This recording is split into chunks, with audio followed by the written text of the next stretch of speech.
오늘 하나님께서 우리에게 주신 말씀은 사무엘상 3장 1절에서 21절의 말씀입니다. 봉독은 1절에서 9절, 19절에서 21절 말씀만 하도록 하겠습니다. 어린 사무엘이 엘리 곁에서 주님을 섬기고 있을 때이다. 그때에는 주님께서 말씀을 해주시는 일이 드물었고 환상도 자주 나타나지 않았다. 어느 날 밤 엘리가 잠자리에 누워 있을 때였다. 그는 이미 눈이 어두워져서 잘 볼 수가 없었다. 사무엘은 하나님의 궤가 있는 주님의 성전에서 잠자리에 누워 있었다. 이른 새벽 하나님의 등불이 아직 환하게 밝혀져 있을 때에 주님께서 사무엘아, 사무엘아 하고 부르셨다. 그는 제가 여기 있습니다 하고 대답하고서 곧 엘리에게 달려가서 부르셨습니까? 제가 여기 왔습니다 하고 말하였다. 그러나 엘리는 나는 너를 부르지 않았다.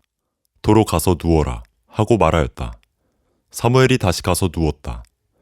주님께서 다시 사무엘아 하고 부르셨다. 사무엘이 일어나 엘리에게 가서 부르셨습니까? 제가 여기 왔습니다 하고 말하였다. 그러나 엘리는 얘야, 나는 너를 부르지 않았다. 도로 가서 누워라 하고 말하였다. 이때까지 사무엘은 주님을 알지 못하였고 주님의 말씀이 그에게 나타난 적도 없었다. 주님께서 사무엘을 세 번째 부르셨다. 사무엘이 일어나 엘리에게 가서 부르셨습니까? 제가 여기 왔습니다 하고 말하였다. 그제야 엘리는 주님께서 그 소년을 부르신다는 것을 깨닫고 사무엘에게 일러주었다. 가서 누워있거라. 누가 너를 부르거든 주님 말씀하십시오. 주님의 종이 듣고 있습니다 하고 대답하여라. 사무엘이 자리로 돌아가서 누웠다. 사무엘이 자랄 때에 주님께서 그와 함께 계셔서 사무엘이 한 말이 하나도 어긋나지 않고 다 이루어지게 하셨다. 그리하여 단에서 브엘세바까지 온 이스라엘은 사무엘이 주님께서 세우신 예언자임을 알게 되었다. 주님께서는 실로에서 계속하여 자신을 나타내셨다. 거기에서 주님께서는 사무엘에게 나타나셔서 말씀하셨다. 아멘. 하나님의 말씀입니다. 설날 연휴 여러분 주님 안에서 잘 보내고 계십니까? 네. 여러분 각자의 삶의 자리와 형편은 알지 못하지만 정말 주님의 은혜가 가득 누려지는 명절 되기를 주님의 이름으로 축복합니다. 어렸을 때 저는 설날만 되면 우리 사촌들과 이렇게 합창을 어른들에게 불렀었습니다. 봉투 열렸네 이렇게 하면서 지금 생각해 보면 어른들에게 돈을 맡겨놓은 게 아닌데 거의 강제로 돈을 빼앗다시피 봉투 열렸네 하면서 자리에 앉히고 거의 돈을 이게 보기에는 어린아이 좀 강도처럼 빼앗았다.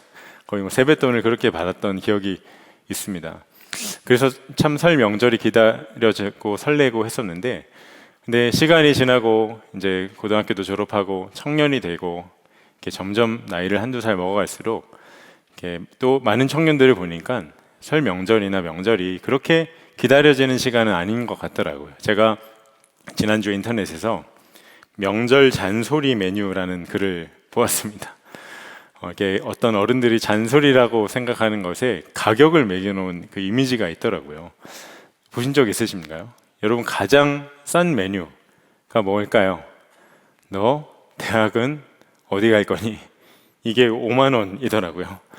취업은 했니? 네, 10만 원. 25만 원짜리 메뉴가 하나 또 있습니다. 너 만나는 사람은 있니? 네. 가장 비싼 메뉴가 뭘까요? 여러분 궁금하세요? 네, 궁금하면 500원.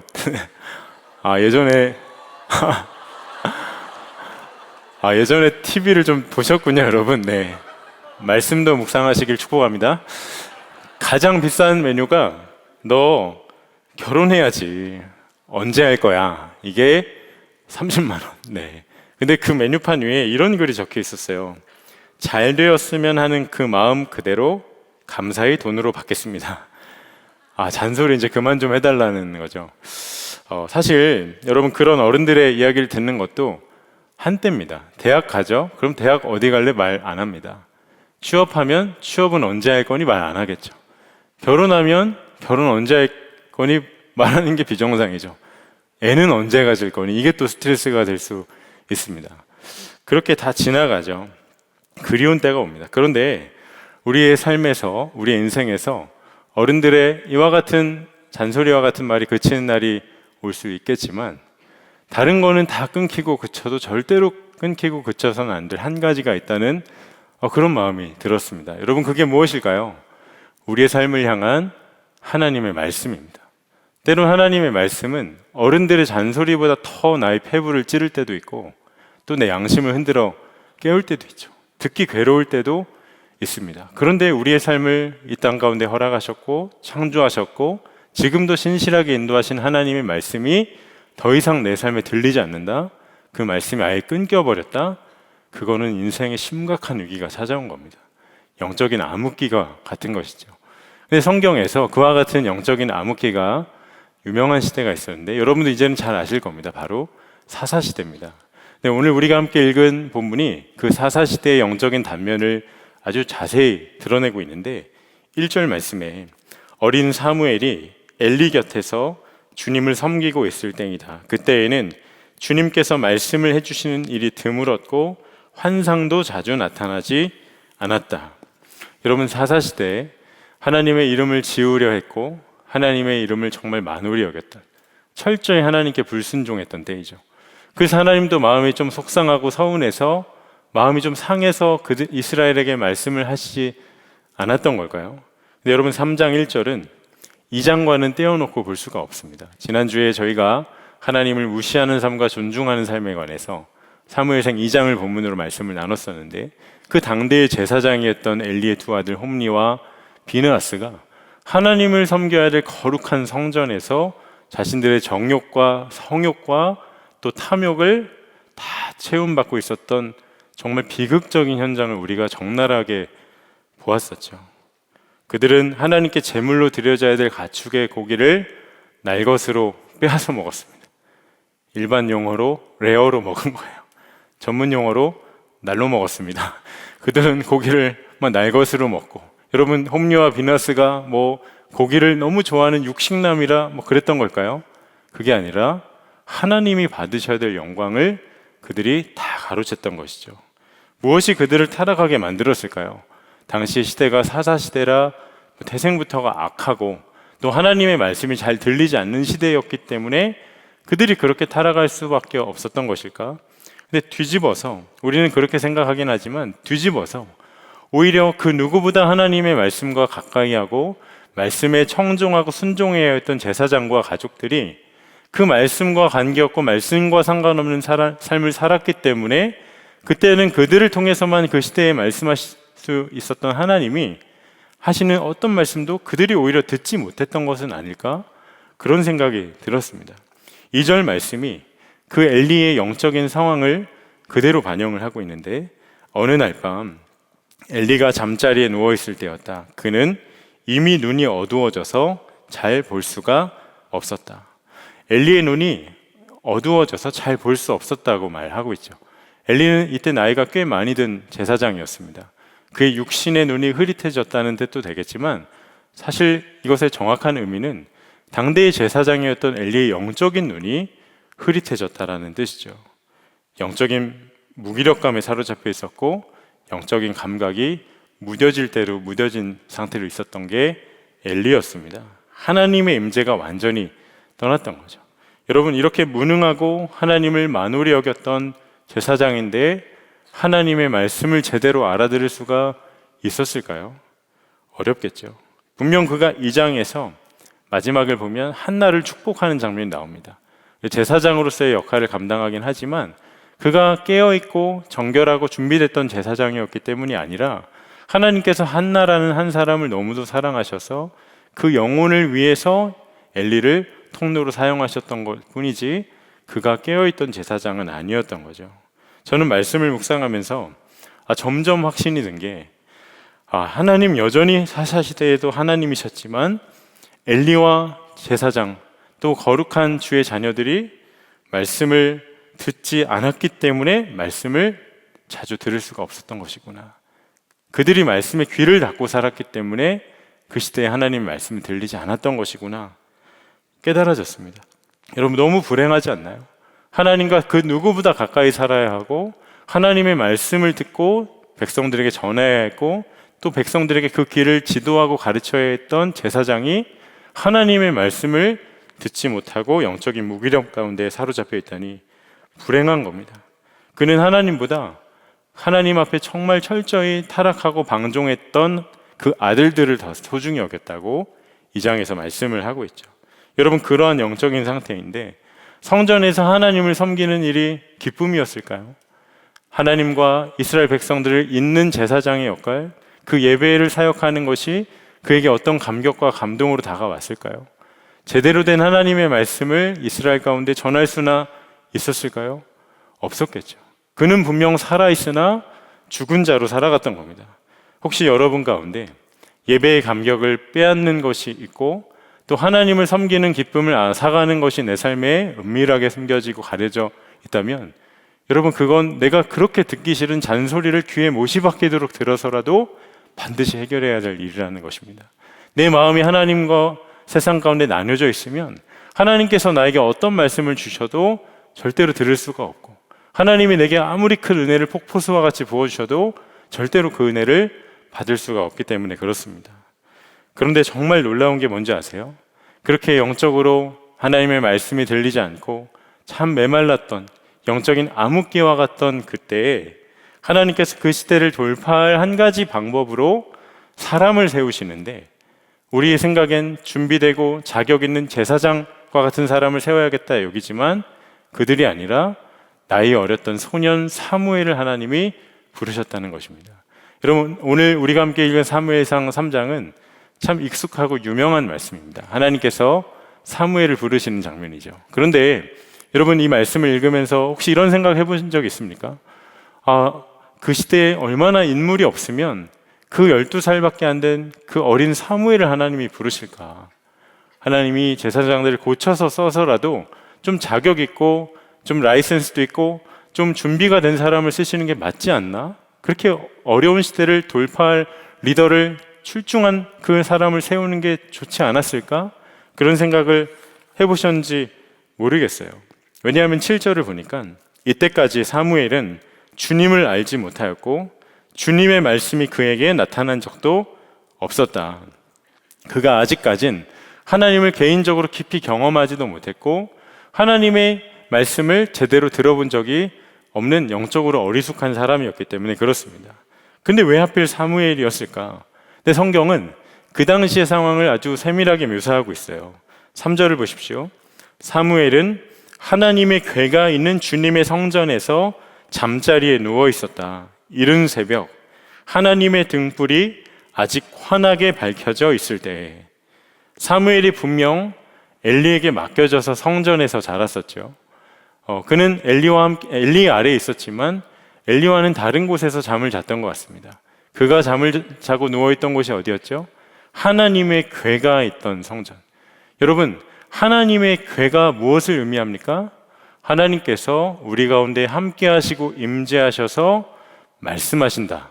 그것을 영적으로 의미합니다. 그러니까 말씀이 씨가 마르고 모든 것이 다 끊겨버린 것 같은 영적인 황무지 같은 그때에 우리 하나님께서는 하나님의 열심으로 단 하루도 쉬지 않고 쉼없이 하나님의 말씀과 가까이 있어서 그 말씀을 들은 한 사람을 찾고 계셨다는 것입니다. 그분의 마음에 맞는 한 사람을 찾고 계셨던 것이죠. 여러분, 명절이면 너 결혼 언제 할래? 만난 사람은 있니? 잔소리처럼 여겨지는 분들 스트레스 받겠지만 분명 누군가 한 사람을 찾고 계시겠죠? 꼭 기도하시기 바랍니다. 주님, 제가 만날 그 한 사람, 저 평생을 그 길을 걸어갈 그 한 사람이 지금 세상에 엄한 데 있지 않고 하나님의 말씀과 가까이 있는 자가 되게 해주세요. 그것이 여러분 인생의 가장 큰 혼수이고 가장 큰 인생의 복이 될 거라 저는 믿습니다. 여러분, 사무엘은 어리고 영적으로 성숙하지 않았었죠. 그러나 그는 하나님 곁에 머물러 있던 사람입니다. 이러한 관점으로 1절을 다시 보니까 1절 전반절에 어린 사무엘이 엘리 곁에서 주님을 섬기고 있을 때이다. 그는 분명 엘리의 권위 아래 있었지만 엘리를 섬기지 않았습니다. 엘리를 위해 산 것도 아닙니다. 그는 하나님을 섬겼던 자입니다. 하나님을 경외했던 사람이라는 거예요. 그가 비록 처음부터 하나님의 음성을 알아듣지 못했지만 하나님은 눈여겨보고 계셨던 거예요. 그래, 내가 이 땅에 수많은 사람 가운데 찾고 또 찾고 사람을 찾고 있지만 저 사무엘이라면 비록 나이는 어려도 그가 나의 음성을 듣고 반응할 수 있지 않을까? 이 어두운 세대를 밝게 비춘 한 사람으로 설 수 있지 않을까?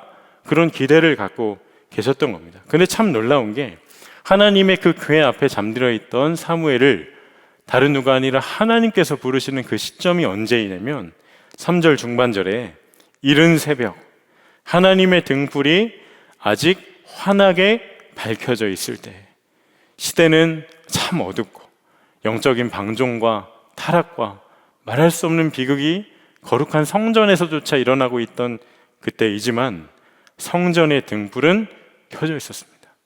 여러분, 이게 무엇을 말씀할까요? 하나님께서는 이스라엘을 결단코 한 번도 포기한 적이 없으시다는 겁니다. 근데 그 등불을 누구로 부르셨나? 사무엘을 지금 부르신 것이에요. 여러분, 하나님께서 저와 여러분에게 기대하신 바가 꼭 이와 같습니다. 우리가 살아가는 지금 이 세상이 참 영적으로 쉽지 않죠. 그리고 영적으로도 사회적으로도 참 어려운 세상을 살고 있습니다. 예수님을 제대로 믿어보겠다 결단하면 손해봐야 될 게 한두 가지가 아니죠. 정말 예수님 잘 믿기 힘든 그런 삶을 우리가 살고 있습니다. 그러나 하나님께서 다른 누가 아니라 나 한 사람 때문에 끊겨졌던 하나님의 말씀을 다시 하실 수밖에 없는 그 한 사람이 저와 여러분이 되기를 축복합니다. 이것은 저의 인간적인 바람이 아니라 하나님의 간절한 갈망이자 소원입니다. 제가 설 연휴 중에도 계속해서 이 말씀을 붙잡고 설교 준비하고 씨름하고 기도하면서 날마다 제 마음이 점점 타오르고 불타올랐던 게 뭐냐면, 아무리 영적으로 타락하고 칠흑같이 어두운 정말 그러한 말할 수 없는 시대였어도 하나님의 음성은 결단코 끊긴 적이 없다라는 사실이었어요. 하나님 입장에선 하나님께 배신하고 등지고 떠난 세대를 그냥 아예 끊어버리고 완전히 리셋해서 다시 시작해도 상관없던 분이십니다. 그런데 하나님은 그걸 원하지 않으셨죠. 그래서 하나님께서 어린 사무엘을 부르신 겁니다. 깊이 잠들어 있던 사무엘을 4번이나 불렀죠. 마지막엔 사무엘아 사무엘아, 정말 다급한 심정으로 그를 부르시며 흔들어 깨우셨어요. 여러분, 이게 무엇을 말씀할까요? 하나님 그토록 우리에게 말씀하길 원하신다는 것입니다. 잠들어 있는 영혼을 깨워서라도 말씀하고 싶어 하시는 하나님이신 거죠. 이 시대를 향한 하나님의 마음이 어떠한 마음이었는지 여러분 헤아려 주십니까? 이 시대 가운데 누군가 한 사람이라도 이 하나님의 음성을 알아듣는 사람이 있었다면 하나님 어떠셨을까? 너무도 기뻐하셨겠죠. 제가 1년 3개월 전에 찾아보니까 1년 3개월 전이더라고요. 주일 저녁에 치킨을 시켜 먹었던 적이 있습니다. 어느 분이 이제 카톡으로 쿠폰을 하나 보내주셔서 이렇게 기한 지나기 전에 쓰려고 이제 치킨을 시켰는데, 저는 의심이 많은 사람이라 이게 상품권으로 주문이 되는지를 매장에 전화해서 한참을 묻고 확인하고 직원이 짜증나실 수 있어요. 그렇게 한참을 주문을 하고 있는데 난데없이 수화기 너머로 이런 이야기가 들려오는 거예요. 젊은이 교회 이영주 목사님이시죠?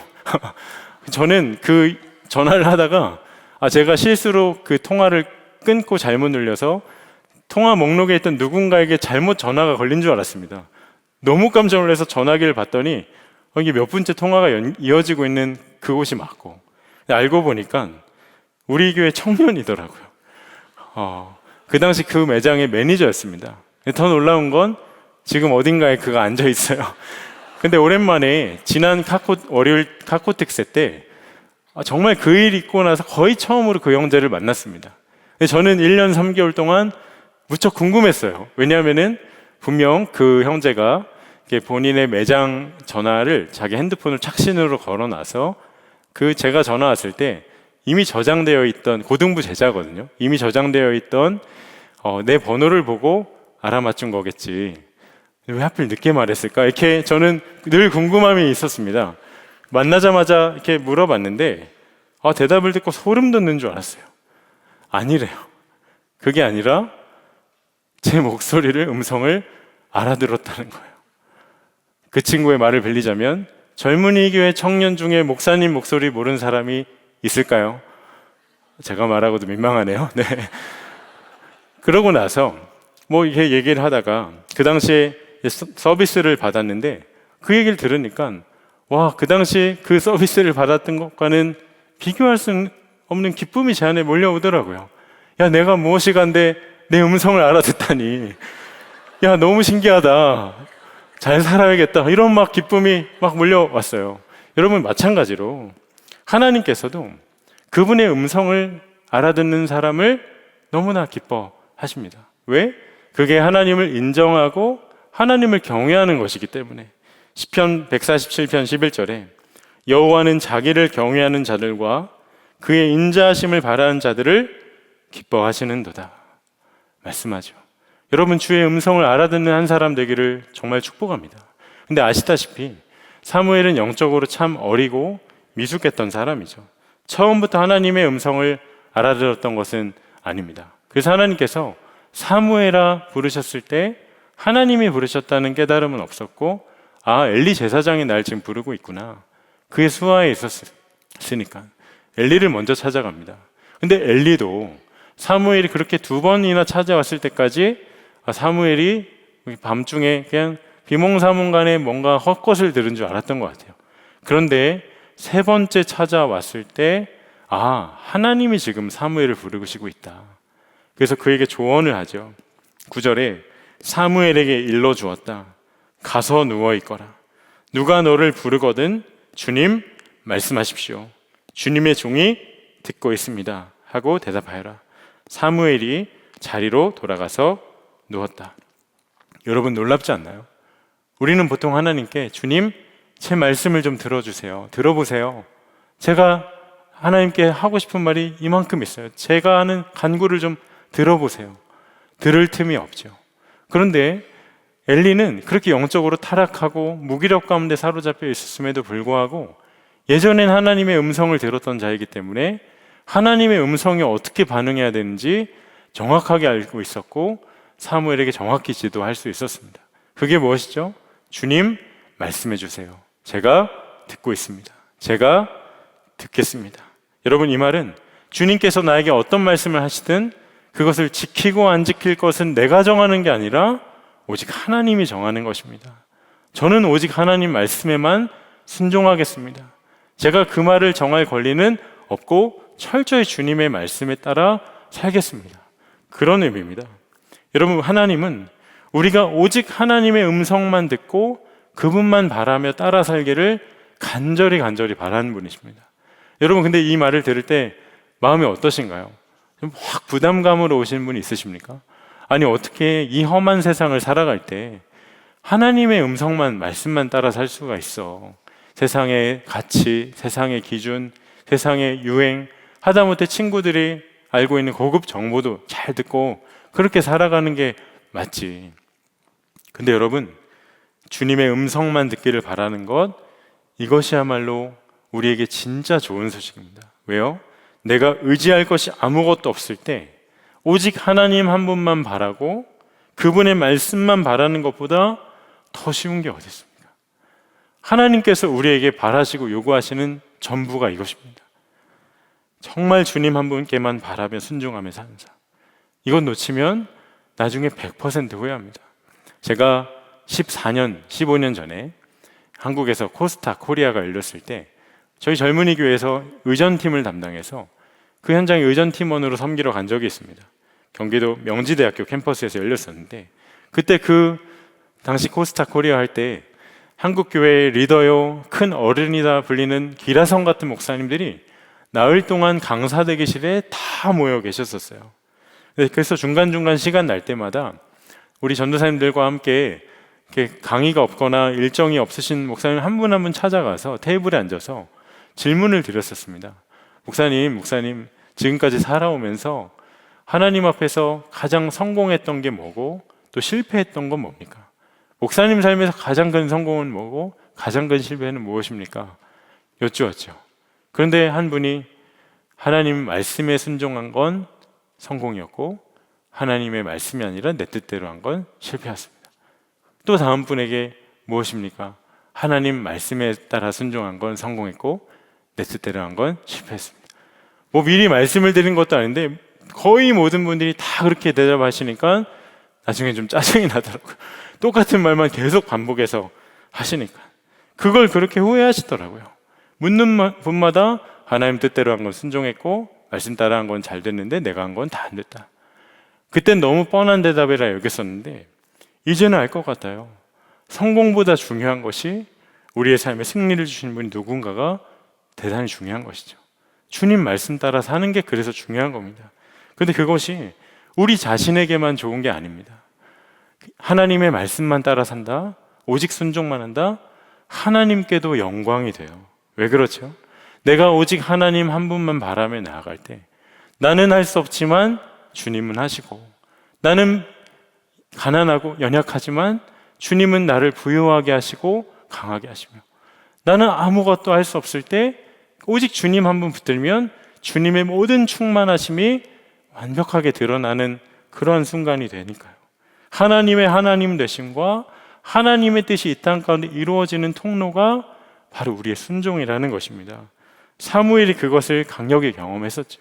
그가 하나님께서 그에게 무엇을 말씀하셨나? 11절 말씀에 주님께서 사무엘에게 말씀하셨다. 내가 이제 이스라엘에서 어떤 일을 하려고 한다. 그것을 듣는 사람마다 무서워서 귀까지 멍멍해질 것이다. 하나님이 사무엘을 통해 어떤 일을 하실 거라는 거예요. 그게 무엇이었나? 근데 그게 얼마나 충격적인 말이면 귀까지 멍멍해질 것이다 이야기를 하십니다. 여러분, 그게 무엇이었죠? 사무엘이 섬기고 있던 엘리 제사장의 가문이 완전히 망하게 될 것이다. 여러분, 끔찍하지 않나요?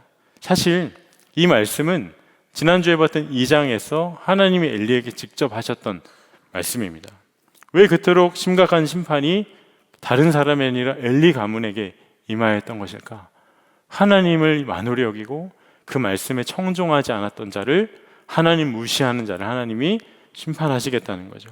사실 하나님은 심판을 원하시기보단 하나님의 그 말씀이 떨어지고 선포될 때 엘리 제사장의 마음에 그 말씀이 울리고 그 말씀이 들려져서, 아, 하나님, 지금까지 제가 이 제사장으로 살지만 어느 순간부터 내 마음이 무뎌지고 하나님 마음을 슬프게 했던 일 가운데 살고 있었군요. 그렇게 돌이키길 그 누구보다 바라셨던 하나님이십니다. 그런데 엘리가 그거를 완전히 무시했었죠. 사무엘은 엘리에게 그것을 전하기가 두려웠습니다. 성경을 보면 사무엘이 무척 두려워했다고 말해요. 그러나 결국엔 엘리에게 그 말씀을 하나도 빠짐없이 전하죠. 저는 사무엘이 이스라엘의 진정한 영적인 지도자이자 또 어두운 민족의 등불로 세워지는 결정적인 순간이 하나님의 음성을 처음 들었던 순간이 아니라 그 순종하기 어려운 이 말씀을 엘리에게 그대로 전했던 그때라고 확신합니다. 왜 그렇죠?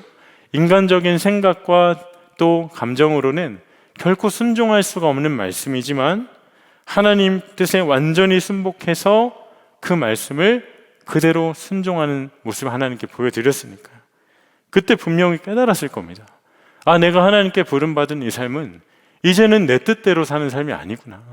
하나님이 나에게 어떤 말씀을 하시든 나는 이제 나의 뜻은 죽고 오직 하나님 그 말씀에만 순종하는 삶을 살아야겠구나. 이 길만이 내가 살아갈 삶이고 나의 부르심의 길이구나 깨달았을 겁니다. 여러분, 그 순종 이후에 하나님께서 사무엘을 정말 놀랍게 사용하여 그의 삶을 이끌어 가십니다. 분명 3장 1절에선 말씀이 그 시대에 잘 들리지 않고 하나님의 환상도 잘 보이지 않는다 했는데 하나님 사무엘에게 말씀하기 시작하시죠. 그리고 하나님은 사무엘과 함께 하셨습니다. 19절에 사무엘이 자랄 때에 주님께서 그와 함께 계셔서 사무엘이 한 말이 하나도 어긋나지 않고 다 이루어지게 하셨다. 하나님이 함께 하셨죠. 그리고 그로 인해 사무엘이 무엇을 경험했나? 그가 이스라엘에게 선포한 모든 말씀, 예언이 하나도 땅에 떨어지지 않고 다 성취되는 역사의 주인공이 됩니다. 다 이루어졌습니다. 근데 더 놀라운 게 20절과 21절에 그리하여 단에서 브엘세바까지 온 이스라엘은 사무엘이 주님께서 세우신 예언자임을 알게 되었다. 주님께서는 실로에서 계속하여 자신을 나타내셨다. 거기에서 주님께서는 사무엘에게 나타나셔서 말씀하셨다. 말씀의 황무지와 같고 영적으로 메말랐던 그 실로와 이스라엘에게 마치 비가 내리고 단비가 내리듯 말씀이 떨어지기 시작하는데 그 통로가 바로 사무엘이었습니다. 사무엘로 인해 이스라엘의 영적인 회복과 부흥이 서서히 그 서막이 드리워지고 있는 거죠. 온 이스라엘이 그것을 보았습니다. 전세를 완전히 역정시킬 그 한 사람의 게임 체인저 같은 한 사람이 그렇게 세워지게 된 것이에요. 여러분, 사무엘만 주님과 함께하고 있습니까? 저와 여러분도 주님과 함께하는 자들이죠. 임마누엘 되셔서 우리와 세상 끝날까지 함께 하시겠다 약속하신 주의 약속이 다른 누가 아니라 저와 여러분의 삶 가운데 그대로 성취가 되었습니다. 우리 주님 내 안에 임재하고 거하셔서 언제나 항상 함께 하시며 내 삶을 친히 이끄시고 말씀하신다 약속하셨죠. 성령님 우리와 함께 하십니다. 그렇지 않고는 이 명절에 이 예배당까지 와서 예배드릴 이유가 하나도 없는 거죠. 그러나 아무리 주님이 함께 하셔도 그분의 음성에 내가 반응하지 않으면, 하나님의 말씀에 내가 순종하지 않으면 하나님 그 사람 쓰실 수가 없는 겁니다. 하나님 그분의 음성에 반응한 자를 찾아 쓰시지 세상의 자격과 조건으로 쓰는 분이 아니기 때문에 그렇습니다. 최근에 한 지체로부터 아주 오랜 기간 준비했던 시험에서 합격하지 못했다는 그런 연락을 받게 되었어요. 참 마음이 아팠습니다. 오랜 기간 함께 기도했던 지체였거든요. 그런데 또 한 지체로부터는 참 오랜 기간 준비했던 시험에서 합격했던 소식을 또 며칠 후에 전달을 받았어요. 참 기뻤습니다. 한 사람에게는 위로를 전했고 한 사람에게는 축하를 전했습니다. 그런데 제가 두 지체에게 해줬던 이야기는 동일합니다. 주님께서 앞으로도 너의 삶을 신실하게 인도하실 것이다. 왜 그렇죠? 내가 시험에 합격하고 불합격한 것이 내 인생의 합격을 결정하고 기준 짓는 잣대가 아니라 내가 어떤 형편 중에도 앞으로도 오늘도 내일도 신실하실 그 주님께 신실함으로 반응하는 것을 통해 하나님의 그 인생 가운데 그분의 일을 행하시고 그로 인하여 기뻐하실 것이니까요. 제가 요즘에 정말 최선을 다해서 열심히 살고 있습니다. 꽤 긴 시간을 달려왔는데 새벽부터 밤 될 때까지 개인적으로 쓰는 시간이 많이 없고 그렇게 달려왔어요. 그래서 늘 듣는 말이 피곤해 보인다. 정말 거의 매일 듣는 것 같습니다. 언젠가는 컨디션이 진짜 좋았는데 지체들이 지나가다 그냥 지나가면 될 거 쫓아와서 목사님 얼굴이 하얗게 뜨셨어요. 저는 원래 하얗습니다, 여러분. 네. 그렇게 말하고 막 돌아가기도 하고. 근데 아무리 해도 한계가 있어요. 치밀하게 계획을 세우고 남보다 3배의 노력을 하고 또 아무리 각오와 결단을 다져도 안 되는 일이 있더라고요. 또 전혀 생각지도 못했던 일들이 막 벌어지기도 하고. 근데 그럴 때마다 늘 하나님이 제자리로 돌려서서 생각하고 깨닫게 하시는 것이 내 삶에 하나님이 일하실 여지를 내가 남겨두지 않았었구나. 그럴 때마다 하나님께 다시 한번 고백하고 결단합니다. 내가 최선을 다하지만 언제나 최선의 방법은 하나님께 있음을 기억하자. 다시 무너졌던 말씀과 기도의 자리로 나아가 주의 음성 듣기를 사모하는 마음을 그렇게 다시 구하곤 합니다. 여러분, 지금 인생의 벽 앞에 있는 분이 있으십니까? 나는 아무리 노력해도 되지 않는 상황 가운데 있는 분이 있으신가요? 절망이 되십니까? 그렇다면 오늘도 우리를 부르셔서 오늘도 변함없이 말씀하시는 하나님 앞에 나아가는 저와 여러분 되시기를 축복합니다. 저는 우리 젊은이 교회에 이렇게 많은 청년들이 모여서 예배하는 걸 부흥이라고 생각한 적 한 번도 없습니다. 역사 속에서 부흥은 예배당과 사역의 자리에서 증명된 적이 없거든요. 이 자리 가운데 누군가 한 사람, 정말 사무엘과 같은 마음의 거룩한 물을 가지고 나를 부르신 직장과 학교와 또 가정에서 정말 주님의 말씀 그대로 순종하며 살아가고 어두운 땅을 등불과 같이 비추는 자로 설 때 그 자리에 전 하나님의 나라가 임함을 믿습니다. 그러나 우리가 살아가는 세상은 녹록하지가 않죠. 하지만 우리가 분명히 믿어야 할 것이 한 가지가 있습니다. 하나님의 등불은 꺼지지 않았다는 거예요. 오히려 하나님의 등불은 흑암이 깊을수록 더욱더 빛나게 됩니다. 시대가 어지럽고 영적으로 말할 수 없이 비참한 가운데 무너져 있을 때에 진리의 빛은 더욱더 밝게 빛났습니다. 우리가 볼 땐 최악이지만 하나님은 그때 비로소 일하실 수가 있는 것이죠. 하나님의 일은 그때 시작이 됩니다. 또 나 자신을 볼 때 연약함도 많고 부족함도 많고 늘 한계 가운데 있겠지만 이번 성절도 설 명절도 분명 결단했을 겁니다. 시작하기 전엔 화 안 내고 사랑만 하고. 여러분, 그게 되던가요? 우리에겐 너무 한계가 많습니다.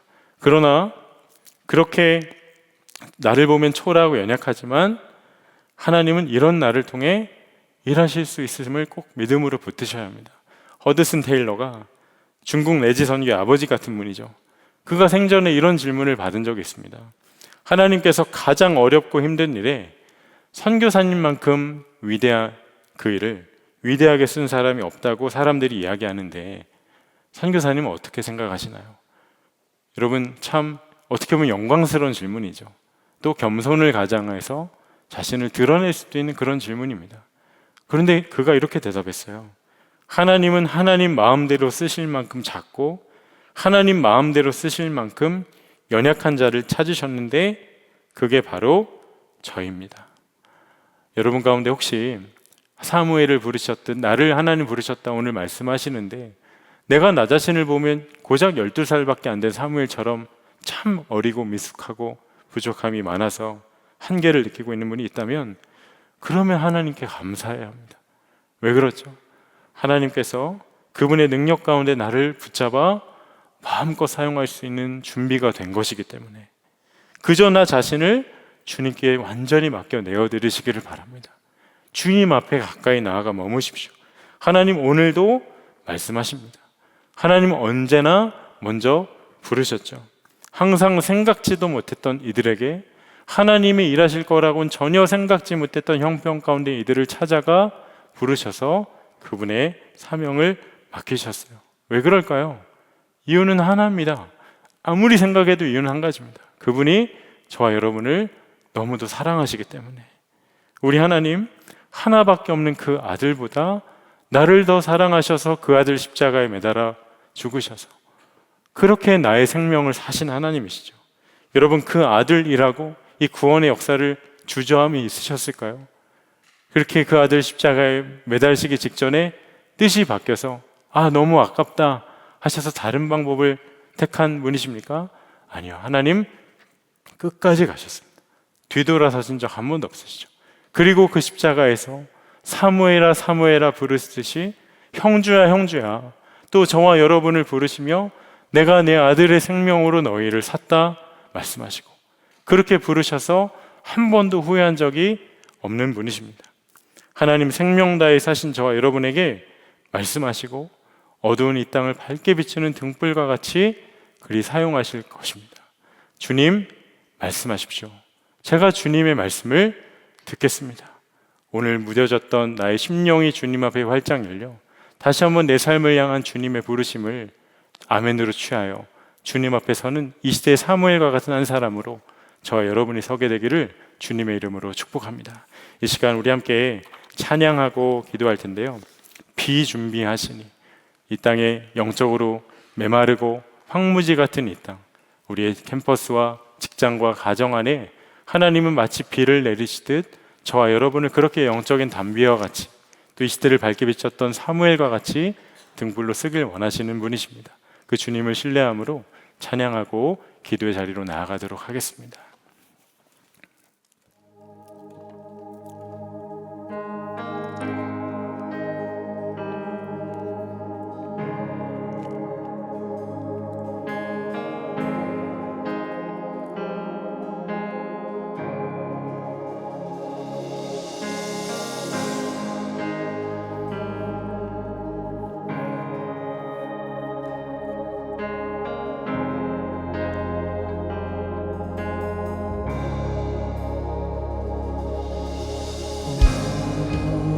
주는 위대하며 능력이 많으시도다. 그의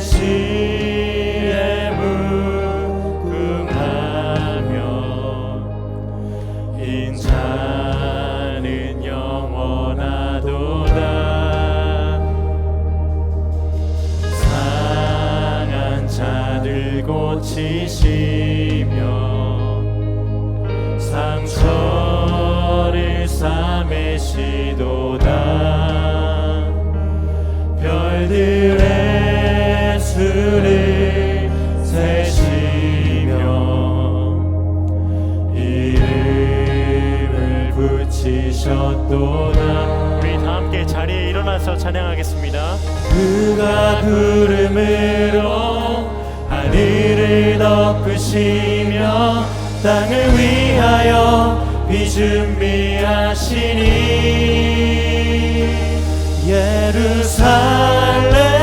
예루살렘아 여호와를 찬송할지어다.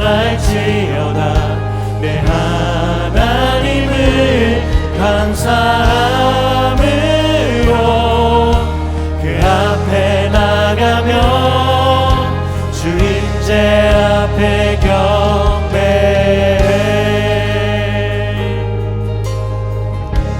우리를 부르신 주님 앞에 우리의 삶을 드려 다시 한번 주 앞에 나아가는 시간 되기를 원합니다. 믿음으로 고백합니다. 우리 주는 위대하며 능력이 많으시도다. 그의 지혜 무궁하며 인자는 영원하도다. 상한 자를 고치시며 상처를 싸매신도다. 별들의 수를 세시며 이름을 붙이셨도다. 아멘. 그가 구름으로 하늘을 덮으시며 땅을 위하여 비 준비하시니 그가 구름으로 하늘을 덮으시며 땅을 위하여 비 준비하시니 예루살렘아 여호와를 찬송할지어다. 내 하나님을 감사함으로 그 앞에 나가며 주 임재 앞에 경배해.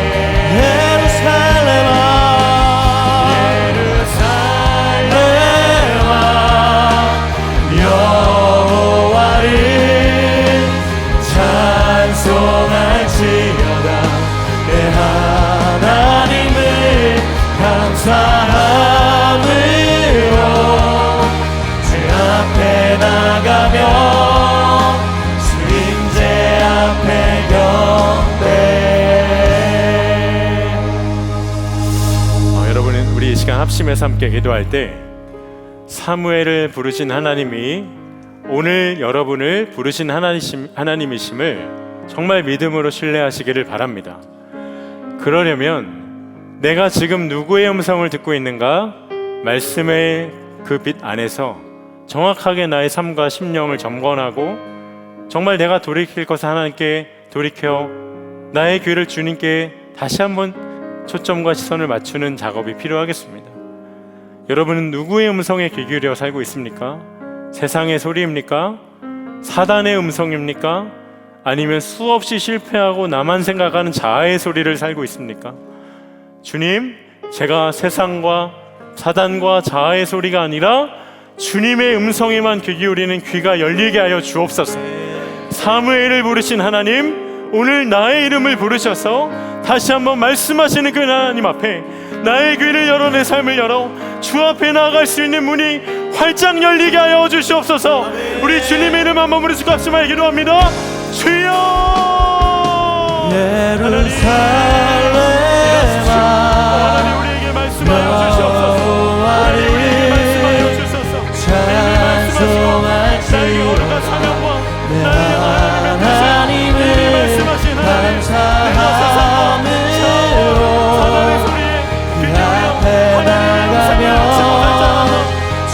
심령에 주의 앞에 열려지게 하여 주소서.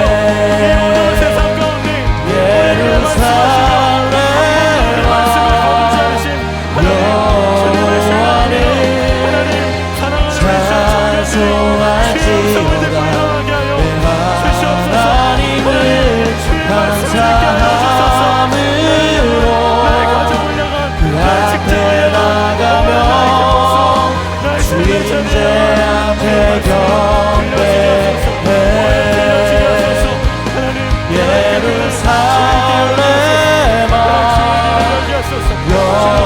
여호와를 찬송하시오라. 내 하나님을 감사함으로 그 앞에 나가며 주인제 앞에 경배해 예루살렘아 여호와를 찬송할지어다. 내 하나님을 감사함으로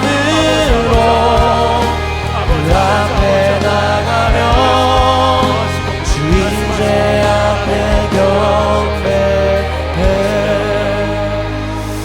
우리 이어서 기도할 때 여러분 사무엘이 하나님의 음성을 어떻게 들었는가 그 영적인 원리를 정확히 알아야겠습니다. 사무엘은 세상에 똑같은 타락과 방종에 있던 자 아닙니다. 하나님도 사랑하고 주님도 사랑했던 마음을 가졌던 나뉜 마음의 사람도 아니었습니다. 그가 하나님을 깊이 경험하지 못했고 영적으로 어리숙함이 있었지만 그는 하나님의 궤 앞에 머물던 자고 엘리 아래 있었지만 주님을 섬겼던 하나님을 경외하는 자입니다. 하나님이 말씀하실 수밖에 없었던 그 자리에 머물렀던 한 사람, 그게 바로 저와 여러분 되기를 원합니다. 이 시간 우리 함께 기도할 때 주여 제가 세상에 어떤 언저리에 있는 자 아니라 세상과 하나님 양쪽에 발을 내딛고 서 있는 자가 아니라 오직 주님이 말씀하실 수밖에 없는 그 자리에 머무는 자가 되게 하여 주시옵소서.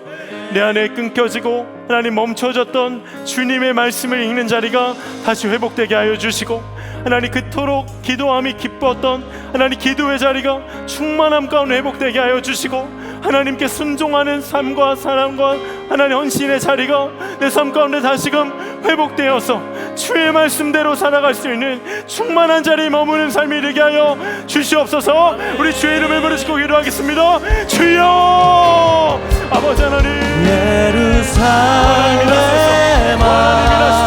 충만하게 하소서. 하나님 앞에 나갑니다. 주님의 말씀 앞에 나갑니다. 주님의 말씀하실 수밖에 없는 감사함으로 하나님 말씀하소서. 하나님 심어졌던 말씀의 자리로 회복되게 하소서. 내 끈끈을 닫게 다시 한번 회복되게 하여 주소서. 다시 한번 회복되게 하소서. 찬송할지어다. 내 하나님을 감사함으로 그 앞에 나가며 주인제 앞에 경배해 예루살렘아 호화를 찬송할지어다. 내 하나님을 감사함으로 그 앞에 나가며 주인제 앞에 경배해 예루살렘아 여호와를 찬송할지어다. 내 하나님을 감사함으로 그 앞에 나가며 주인제 앞에 경배해 돛대를 향하여 돛대를 향하여 그리스도 예수 상을 위하여 달려가노라. 이전에 있는 것을 모두 잊어버리고 앞에 계신 그리스도께로 달려가노라. 벽대를 향하여 그리스도 예수 안에서 부름의 상을 위하여 달려가노라. 이전에 있는 것은 모두 잊어버리고 앞에 계신 그리스도께로 달려가노라. 벽대를 향하여 그리스도 예수 안에서 부름의 상을 위하여 달려가노라. 이전에 있는 것은 모두 잊어버리고 앞에 계신 그리스도께로 달려가노라. 아멘입니다. 여러분, 우리 한 번 더 합심해서 기도할 때 정말 비장한 마음으로 함께 기도하겠습니다. 영적으로 무너지고 타락하고 칠흑같이 어두웠던 세상이지만 하나님의 등불은 꺼지지 않았었습니다.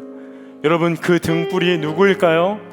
바로 이 자리에는 우리 한 사람 한 사람이 사무엘과 같은 이 시대의 등불로 부름받은 자들임을 정말 믿음으로 붙들기를 축복합니다.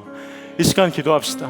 주여, 나를 부르신 가정과 나를 부르신 직장과 나를 부르신 캠퍼스와 또한 이 나라와 한국교회와 민족과 북한과 열방 가운데 주여, 나를 등불과 같이 사용하여 주시옵소서. 주의 복음이 없는 곳에 세상 가운데 펼쳐진 복음이 되어서 나아가는 하나님의 거룩한 사명을 감당하게 하여 주옵시고, 하나님, 나 한 사람만 사는 것이 아니라 영적으로 잠들어 있고 눈 어두워 보지 못한 이들을 밝게 비칠 수 있는 거룩한 사명자로 나 한 사람이 그리 평생의 쓰임받게 하여 주시옵소서. 주여, 우리 젊은이 교회가 그와 같은 시대를 비추는 하나님의 등불 되어 놀랍고 충만히 쓰임받게 하여 주시옵소서. 우리 주의 이름 한번 우리 수고하시며 기도합니다. 주여, 아버지, 벽대를 향하여 그리스도 예수 안에서 부름의 상을 위하여 달려가노라. 이전에 있는 것은 모두 잊어버리고 앞에 계신 그리스도께로 달려가노라. 벽대를 향하여 그리스도 예수 안에서 부름의 상을 위하여 달려가노라. 이전에 모두 잊어버리고 앞에 계신 그리스도께로 가노라. 벽대를 향하여 그리스도 예수 안에서 부름의 상을 위하여 달려가노라. 이전에 있는 것은 모두 잊어버리고 앞에 계신 그리스도께로 달려가노라. 은혜와 사랑이 충만하신 아버지 하나님, 하나님, 사사시대처럼 우리가 살아가는 세상이 영적으로 너무나 칠흑같이 어둡고, 하나님, 나 한 사람의 신앙 제대로 지키며 살 수 있을까? 너무나도 험한 세상이지만 여전히 성전에 하나님의 등불은 꺼지지 않았었고, 그 시대 가운데 사무엘을 불러 하나님 영적인 흐름을 완전히 뒤집으셨던 하나님의 놀라운 계획이 우리를 향한 하나님의 소원임을 우리 모두가 이 시간 붙들게 하여 주시옵소서. 우리를 이 시대의 사무엘로 부르신 주님을 신뢰합니다. 하나님, 우리가 머물 곳이 주의 말씀을 듣는 자리임을 기억하게 하여 주시고, 세상에 하나님 소리와 또한 자아와 사단의 음성에 귀 기울여 속아 살아가는 삶이 아니라 나를 향한 주님의 마음과 주의 음성을 들어 주님 말씀에만 순종하는 거룩한 한 사람, 이 자리에는 모든 우리 청년들 되게 하여 주시옵소서. 하나님, 그저 우리를 부르신 것은 나은 사람 잘 살고 입심양면하기 위한 삶이 아니라 이 땅에 무너지고 하나님 어두운 곳을 다시 일으켜 세워 밝게 비추는 등불 되어 살라 주님이 부르셨음을 믿습니다. 하나님, 내가 지금 하고 있는 공부가, 내가 하고 있는 이 일이 하나님 때론 지치고 버거운 아무런 의미 없는 것 같은 나의 이 발걸음이 하나님께서 들어 쓰시는 등불과 같은 하나님 사명의 통로가 될 것을 믿사오니 다시 한번 주님께서 주신 마음을 붙들고 충만함으로 달려가는 우리 모든 청년들 되게 하여 주시옵소서. 우리 젊은이 교회가 이 시대의 청년들의 영적인 무너짐을 아파하며 어두운 이 땅을 등불처럼 비추는 시대적 사명을 감당하는 공동체 되기를 원하오니 우리 안에 날마다 주님의 은혜가 넘치게 하여 주시고 우리가 우리의 어떠함을 자랑하며 나아가는 것 아니라 겸손히 주님의 말씀만을 들어 순종만 하며 나아가는 살아있는 믿음의 공동체가 되게 하여 주시옵소서.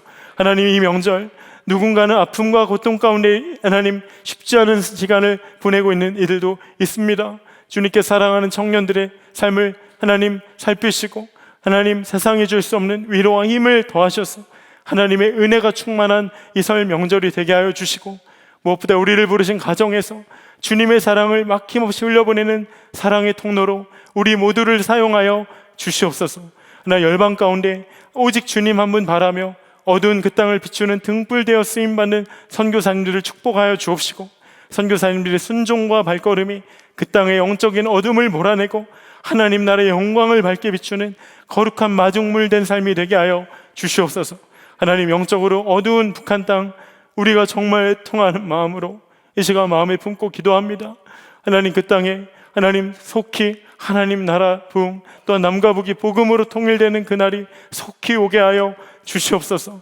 하나님, 지금도 억류되어 있는 주의 종들과 말할 수 없는 고난과 핍박 가운데 있는 성도들을 주님이 보호하여 주옵시고 하나님 나라 하나님 주님의 하나님 그 영광이 저들의 부르심의 자리 가운데 기도하는 그 자리 가운데 날마다 말씀하시며 위로하시는 주님을 바라보며 끝까지 소망을 잃지 않을 수 있도록 주의 살아있는 역사를 경험케 하여 주시옵소서.